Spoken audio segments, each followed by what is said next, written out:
see, let's come in, let's see other options. See how it works. Well, what I see here is 3 no's and then a lot of unsure on the 300K on the insurance issue, so. You see 3 no's? Well, I saw recreation, library, and police, no one Oh, wants 3 to no's buy on that, into any of okay. those, right? I Yeah. mean, when I say nobody, I don't have majority, Right. right? That's so. And, under But the I- insurance copay, there were a lot of But questions, I think the including. number that you came up with is a Is good a- one. right, It's it's a about- good number right. to target, you know, it's a good number to target. And then, see how far how deep the cuts take us to that number. Can you do that for next week? Greg? Yeah, I'm just worried about the crunch time because I think the finance committee meets this Wednesday, and I'd expect that they'll be taking their final budget votes, next Wednesday evening. So we're pretty much at the end in terms of making budget decisions. Mr. Jones is shaking his head there. Well, there's a lot of this information to heard until this. Yeah. Complete our mission or not. It's up to the jury. Mhm.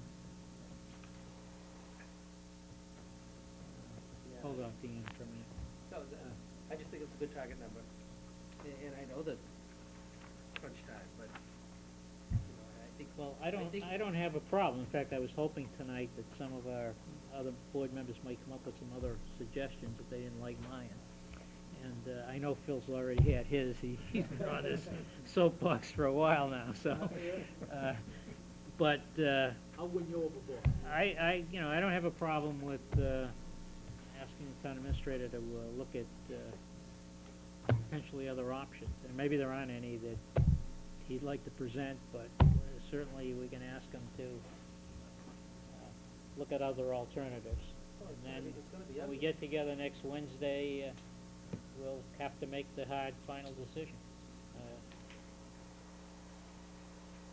I think we have an obligation to the community to, one, close the gap and do whatever we can to shorten that in the event that an override would not pass. Yes, Deanna. You wanna get, I hate to, I've been loose again. I promised our, Sorry.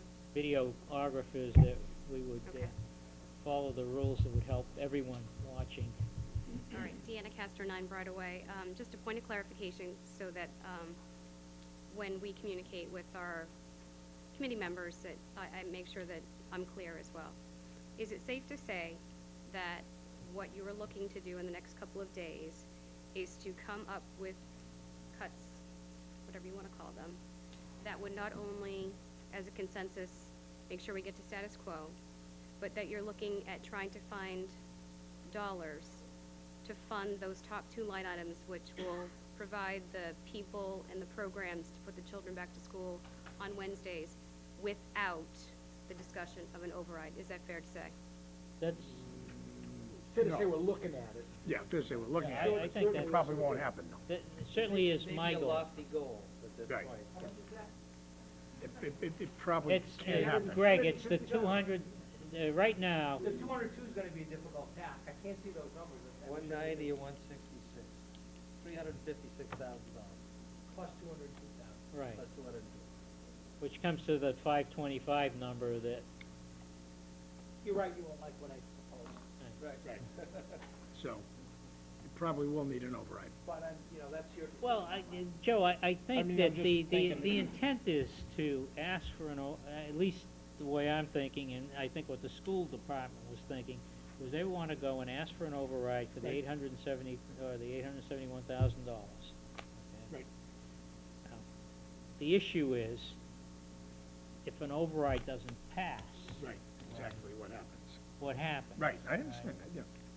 So, I think that, at least what I'd like to see happen at a minimum, is that clearly we fund a status quo budget, right, which is right now, based on what we've agreed to so far, right, short Right. of the 4-to-1 vote, Yeah, no, Right. I understand. is we're about $200,000 short.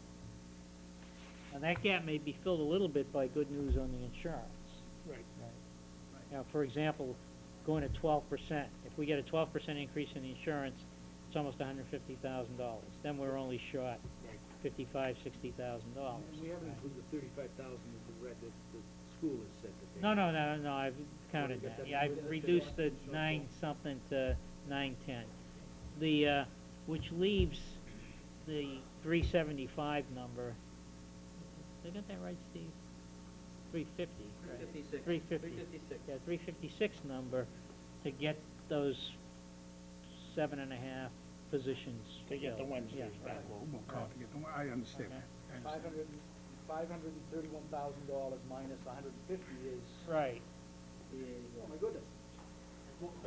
Oh my goodness. Oh my goodness, huh? $380,000. All right. Are we clear? To quote a wise man, let's see, You're quoting it? yeah. You know, Be I mean, careful, if, be you know, careful. if We're we not didn't have, short-sighted. you know, I'd feel a little more comfortable, but what happened with that money is Eisenhower came along and put us in a box Absolutely. to a big tune of a lot of money. We're just There's asking, more to we have come. other projects we could tackle too. No, what I'm saying is, Oh, yeah, you but know, Eisenhower just, you know, Mr. Chairman? Yes. What is your direction to me? I'd like to know how much I need to come up with. yeah. Because I'm very unclear whether it's. The direction is, 250,000 or Mrs. the direction is to find another $525,000. On, what? If we're looking, if we said that the number that you came up with was a good target number, Yeah, it's the 200,000 we're short right now on the town administrator's recommendation. yeah. And the 525. No. The 2 plus the 3.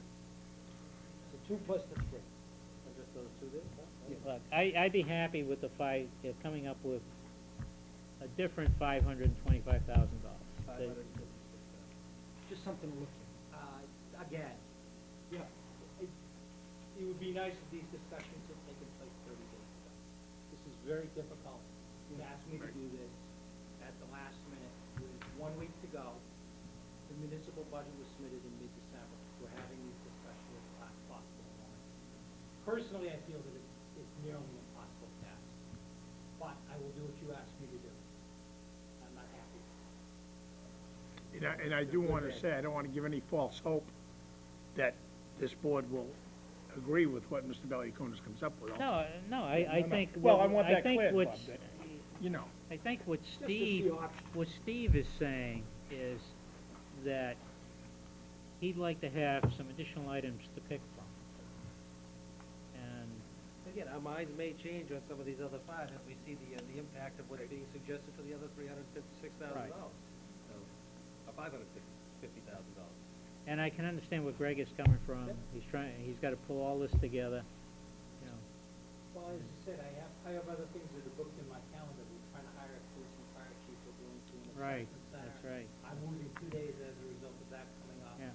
And I have other issues. I'm trying to negotiate change in health insurance, and I have to do some work.